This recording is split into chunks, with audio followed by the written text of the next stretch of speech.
Hi guys, welcome to my channel. Today I'm going to be giving you guys some advice on how to save money, whether this is during your teenage years, your 20s, your 30s, and I think it's a topic that a lot of people struggle with. One, to talk about, and two, to actually get some good, decent advice. I think it's important to state that everyone watching this are going to have goals for different things.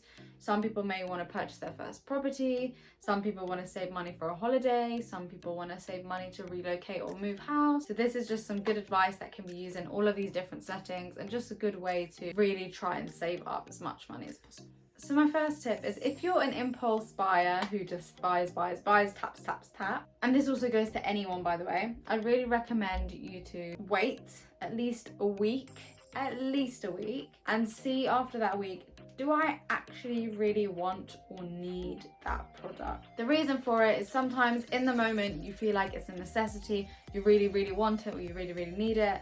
Actually, when you've hit a week after and you haven't bought it yet, you're like, meh, didn't really need it. So put a week break in between the time you consider to purchase something and the time you actually do purchase, just to really validate the points on why you need this. Top tip 2 is buy generic brands.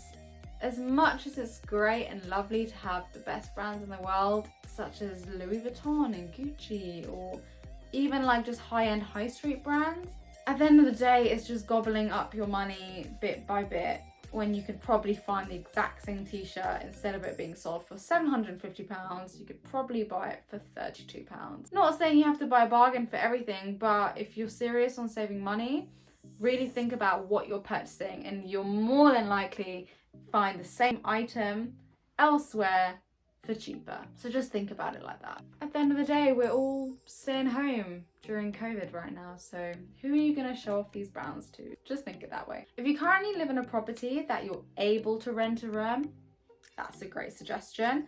For instance, if you have a spare room that is not being used, or for instance your sibling has gone to university and it's probably not going to come back for another couple months, think about perhaps putting on Airbnb or spare rooms and getting someone to pay some rent. Again, that's going to be another source of income for you, but then see if that works within your personal life and the other people in the house that agree with that. My next tip is trying to focus on free entertainment.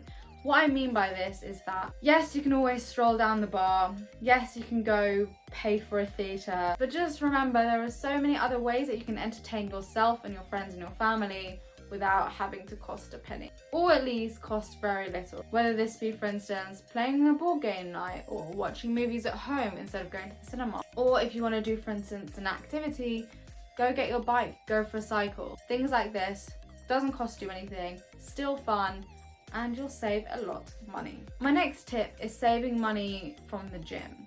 What I mean by this is, at least during COVID, with everyone at home, me personally, I used to go gym all day, every day, and I used to spend quite a lot per month for my gym membership.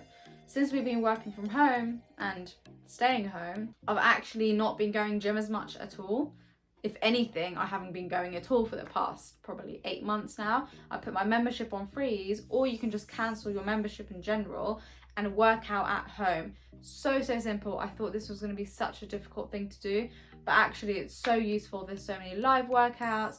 If you haven't used my Instagram fitness page, Tina_Zadi, Z-A-D-I, that also, I produce loads of video content, snippets of different exercises you can do at home as well. My point being is, I've been doing home workouts for months now, haven't been paying for a gym membership, saving so much, and if anything, I'm probably fitter now than I was when I'd procrastinate a lot at the gym. So yeah, the moral of the story, you can save money by not going gym and making sure you're still exercising, but just at home. Next top tip, this is actually super useful. If you're going to work outside of home currently or in the future, instead of buying lunch every single day, that adds up so much. Like, say you're spending about £5 or £5 to £7 every lunchtime, that's gonna stack up eventually. So, big tip here is make your own lunch. Go buy some chicken, go buy some ingredients, use your Sunday or your weekend, for instance, just to make little boxes for your week, and then take your packed lunch into work. You'll be saving so much more money, and to be honest, you're probably eating more fresh food than if you buy out, so it's a win-win. The next tip is travel. if you're currently taking taxis and cars places, why don't you see if you can walk it or if you can cycle it? Because not only one, it will help improve your health and your fitness, which is always a bonus, but two, that £12 you give for that Uber driver, that £3 you give for the bus, it's still gonna add up like everything else, and you can easily solve that by walking, maybe leaving the house a bit earlier so you can walk there. Another quick tip is check out your phone plan, because sometimes you see you're paying for a service that you get unlimited text, unlimited minutes, and about 30 gigabytes of data a month, but go actually ask them, how much of my data am I using per average? You'll be surprised to see you're probably only using about 10 to 15 gigabytes. If that is the case, then why don't you look at changing your phone plan to something with, for instance, less data, or giving up something less so your monthly fee is actually half the price. So that's another place you can save money. For any students out there, make sure you utilize your student ID and your NUS card. At the end of the day, 10% off, 20% off here and there is still gonna save you a lot of money that you can save up towards something. So, and a final tip is, if there's anything unwanted in your house, for instance, a unopened perfume or some shoes that you don't want anymore, look at secondhand websites or apps such as Depop or Gumtree and try reselling them. You might get 20, 30, 40, 50 quid for something that has been sitting in the corner of your room and you have not even touched for absolutely months or maybe even years.